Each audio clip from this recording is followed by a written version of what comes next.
made it home, I dug her out, then I made her one of my aces. Marijuana fragrance, this tree here is outrageous. Want me to play in your city? Send an email to my agent. Yo, what's going down, everybody? It is Straight Outta Boston here, aka the King of Boston, and today we're back for episode 22 of the Miami Marlins franchise here on MLB 13, the show. And today we're going to be going up against the Kansas City Royals. We are 20-11, and the Royals are going to come into Miami with a record of 17-15. Now, before I get things started, I do want to direct your guys' attention to the link in the description. It is for a video I posted on Game Face Studios. It is of a Boston Red Sox fantasy draft franchise on MLB 13, the show. If you guys like franchise videos, if you guys like this series, I think you're going to like that one. I posted a link video when it did go up on Wednesday, but I don't think everyone saw it, so I just want to leave it in there right now, and I think this is a good time to just let you guys know that I'm going to be posting on that channel once a week. I'm going to post that series on that channel once a week. So like I said, if you guys like this series and if you like franchise videos, I think you're going to like that video. So anyway, go check it out, link in the description, and yeah, so anyway, let's get into this commentary. Like I said, going up against the Royals is going to be Jacob Turner versus Wade Davis. Wade Davis was a part of the James Shields trade in the offseason last year in real life. And you can take a look at the Royals lineup. Pretty similar, at least to the one in real life that they have. No Eric Osmer, and you see Joaquin Arias down there at second. And then the Marlins lineup, really no difference from the usual. Anyway, George Kataris is going to get things started here. He's going to smash this curveball into the right field bleachers. Actually, that was the upper deck, I believe. So George Kataris, former Red Sox catching prospect who my dad and I always like to make fun of, but he hit a home run off of Allen Webster in the game he went to earlier this year. And I don't know, Kataris is, he's not that bad. He's kind of found a career for himself. It's a home run here, and that was, I believe, off of a curveball. I was surprised that he hit that. I thought I located that curveball pretty well. But Kataris gets a solo shot and gets things started off with a bang for the Kansas City Royals. So we're skipping ahead a little bit here to the top of the third. No outs, and Joaquin Arias is up. Joaquin Arias takes this one. It lands in right field and gets past Giancarlo Stanton. He has had his fair share of misplays in right field in the last few games. If you guys remember in the last episode, he did botch a play in right field that cost Matt Moore, I believe, 2 runs in an inning. So rough kind of series of events for him. Wade Davis would be up next. He's going to sacrifice to the third baseman that will get Arias over to third base with just 1 out. So a great scoring opportunity for the Kansas City Royals, as they do have their top of the lineup coming up. The 2-2 count to Escobar.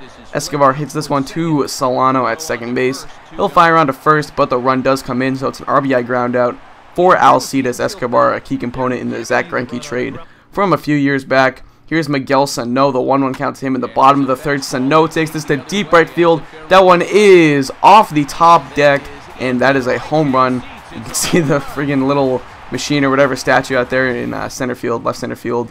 That is going to go off as Sano solo home runs this one to right field, right over the plate. Terrible location by Wade Davis, and I'm pretty sure that hit off of like the deck or something, and hit off of something that made it land back in the park. But anyway, 2-1 now. Jacob Turner up the 3-2 count to him, and Turner is going to walk. A great at bat from our pitcher Wade Davis, having some trouble locating his pitches. He left one over the plate to Sano. Now he's walking Jacob Turner. Obviously not a good strategy. Here he leaves one over the middle to the most dangerous hitter in our lineup. That is going to do damage. Stanton gets that one into the gap. That will be a double. Turner gets up to third base. He has such a bad base running ability that he like hesitated going around second, because I'm pretty sure I was like spamming the advance button, but it does not matter.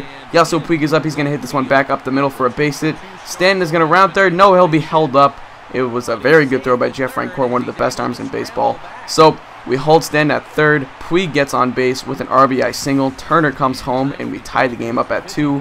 The pitching coach would come out for the Kansas City Royals. The next batter is Jorge Soler. Puig is taking off. Puig is going to be safe at second base, so now we get runners on second and third with 2 outs for Jorge Soler. What can he do?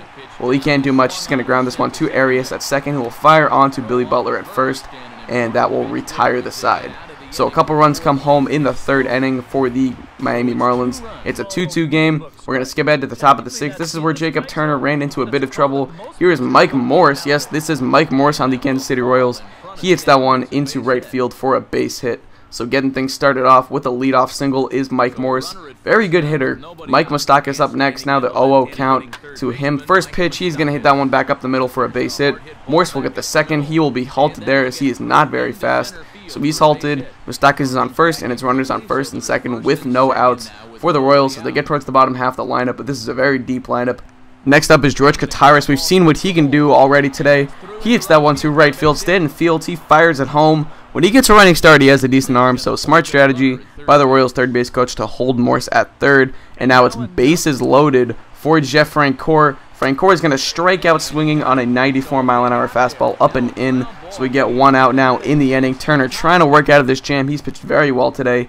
Here's Arias. He lines this one to center field. Puig gets a running start. He's going to fire it home. The throw to the plate is not in time. Morse comes home, and it's a 3-2 lead for the Kansas City Royals. Joaquin Arias doing damage to the team that traded him just a month earlier.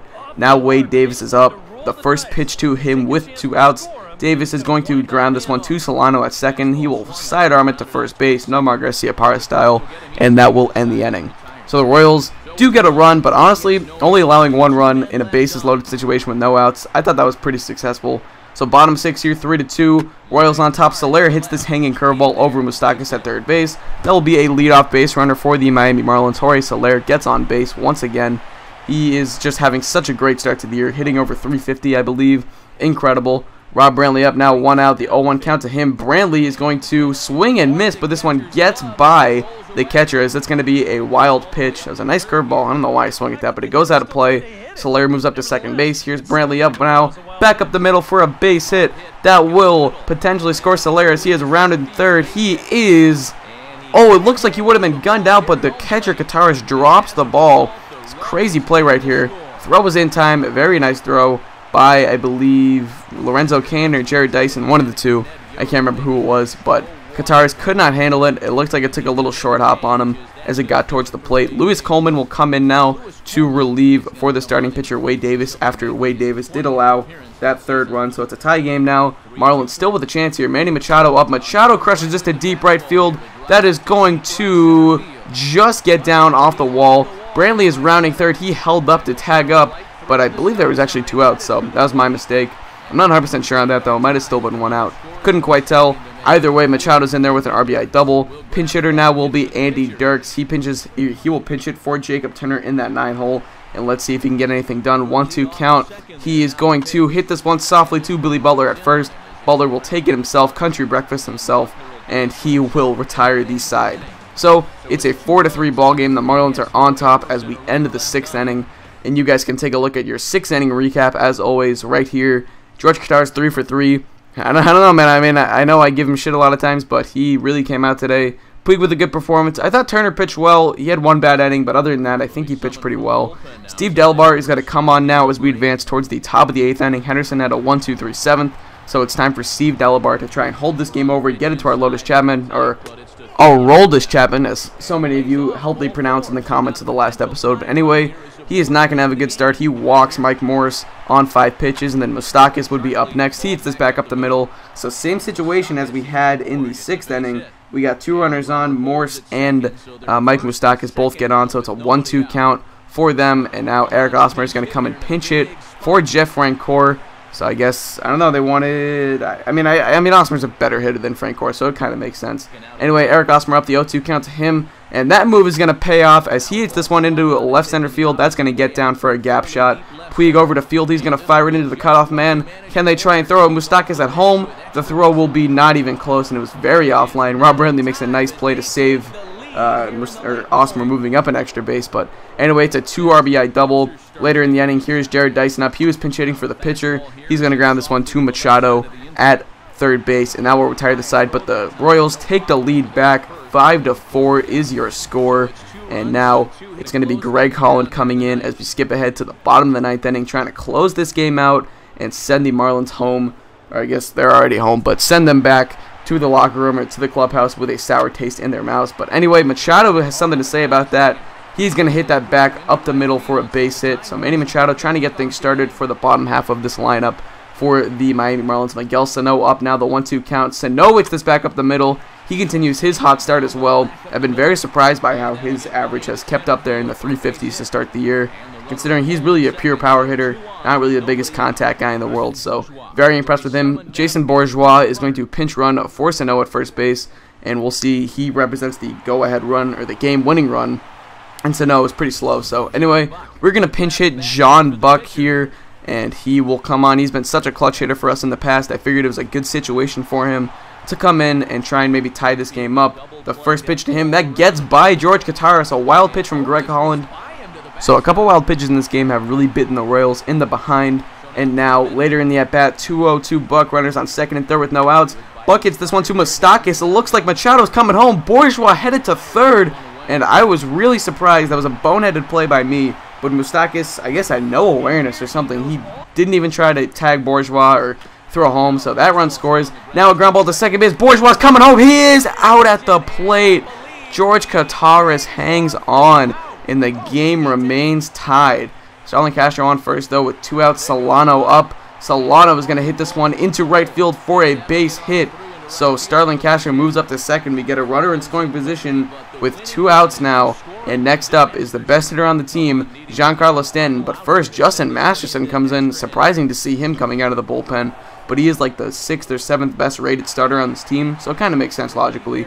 Anyway, the 1-0 count to Stanton. He's going to ground this one to Masterson. Masterson plants. He fires, and it's in time. So he hangs on. The game remains tied, and we will head into extra innings here at Marlins Park. A crazy game so far.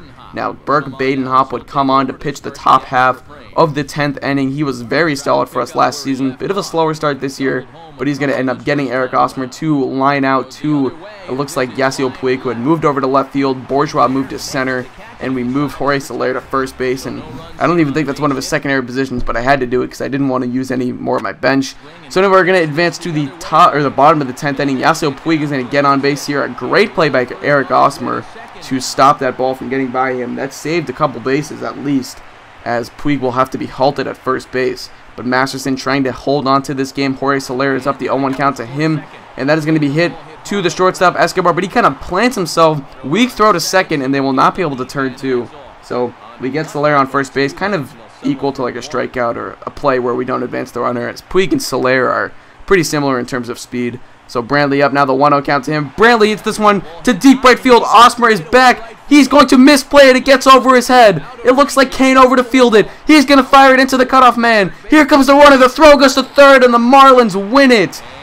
Rob Brantley drives home Jorge Soler on a walk-off triple, and the Marlins are going to take home the W 6-5. Masterson gets the loss, and Brantley is mugged by his teammates. A great win for the Marlins, showing that resiliency that is always needed by a team trying to get into the playoffs. That is a very good sign for us. We fought back. A meatball by Masterson as Brantley crushed that one to right field.